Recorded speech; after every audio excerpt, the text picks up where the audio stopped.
இன்னைக்கு தமிழகத்துல வந்து திமுக, அதிமுகவுக்கு மாற்று சக்தியா விஜய் வந்து இந்த அளவுக்கு வந்து தமிழக மக்கள் வந்து ஒரு நம்பிக்கை வைத்து வாக்களித்து முதல்வர் அணியில் ஏற்றியிருக்கிறாங்க.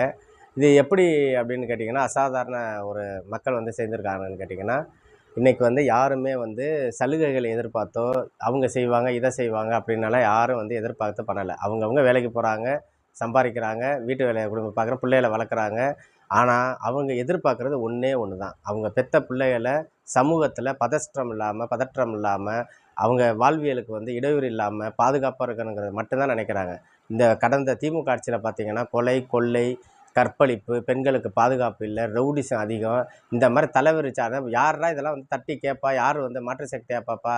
இவங்களுக்கு மாற்றா அவங்களா? அவங்களுக்கு மாற்றா இவங்களா? இப்படியே வந்து தமிழக மக்கள் எண்ணி எண்ணி வேதனைப்பட்டுக்கிட்டே இருந்தாங்க. அதற்கு வந்து விடிமோட்சமா வந்து தளபதி விஜய் வந்திருந்து, பெண்களின் பாதுகாவலனா, பெண்களின் அண்ணனா, பெற்றோர்களின் வந்து சகோதரனா, இப்படி வந்து வந்திருக்கையில அபார நம்பிக்கை வைத்திருக்காங்க. அவங்க நம்பிக்கைய தமிழக வெற்றி கழக தலைவர் விஜய் முதலமைச்சராக பொறுப்பேற்று நிறைவேற்றுவார் என்கிற நம்பிக்கை எல்லோருக்கும் உண்டு.